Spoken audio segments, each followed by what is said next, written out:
تہذیب کے مختلف چہروں کو غزل میں کیسے پیش کیا جاتا ہے، یہ ہنر معلوم ہے۔ جناب نعیم اختر خادمی برہان پوری کو میں گزارش کر رہا ہوں، نعیم اختر صاحب سے تالیوں سے استقبال کیجئے اور دیکھیے سنجیدہ غزل میں زندگی کو کیسے پیش کیا جاتا ہے۔ مائک پر نعیم اختر صاحب۔ عرض ہے کہ چند خوابوں کے عطا کر کے اجالے مجھ کو، چند خوابوں کے عطا کر کے اجالے مجھ کو، کر دیا وقت نے دنیا کے حوالے مجھ کو۔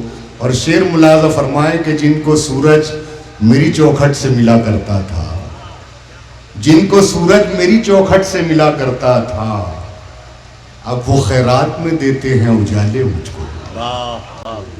میں ہوں کمزور مگر اتنا بھی کمزور نہیں، کیا کہنے؟ میں ہوں کمزور مگر اتنا بھی کمزور نہیں، ٹوٹ جائیں نہ کہیں توڑنے والے مجھ کو، واہ واہ واہ، ٹوٹ جائیں نہ کہیں توڑنے والے مجھ کو۔ اور یہ مقطع بھی ملاحظہ فرمائیں، یہ میری قبر میرا آخری مسکن ہے نعیم، کس میں دم ہے جو میرے گھر سے نکالے مجھ کو۔ بہت اچھے، بہت۔ یہ میری قبر میرا آخری مسکن ہے نعیم، کس میں دم ہے جو میرے گھر سے نکالے مجھ کو، کر دیا وقت نے دنیا کے حوالے مجھ کو۔ بہت بہت شکریہ۔ غزل کے چند شعر پیش کر رہا ہوں، مطلب ملاحظہ فرمائیں۔ عنایت۔ تو کسی اور سے نہ ہارے گا، تو کسی اور سے نہ ہارے گا،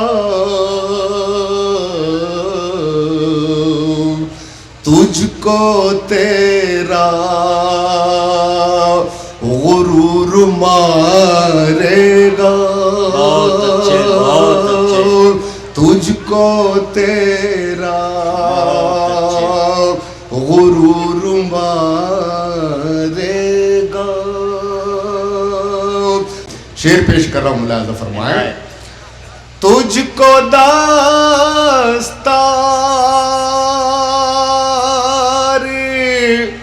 جس نے بخشی ہے،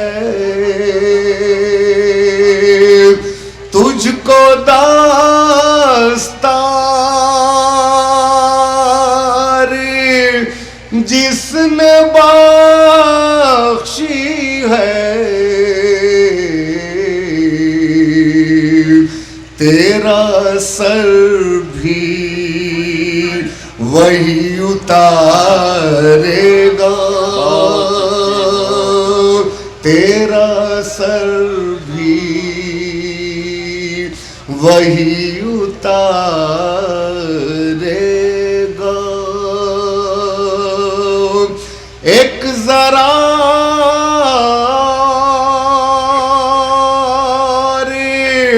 انتظار کرو،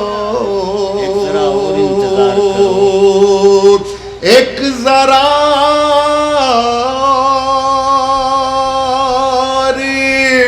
انتظار کرو، صبر جیتے گا ظلم ہارے گا، بہت اچھے، بہت۔ صبر جیتے گا ظلم ہارے گا، تجھ کو تیرا غرور مارے گا۔ اور یہ آخری شعر ملاحظہ فرمائے غزل کا۔ عنایت۔ آئینہ تو ہے خود میری تخلیق، آئینہ تو ہے خود میری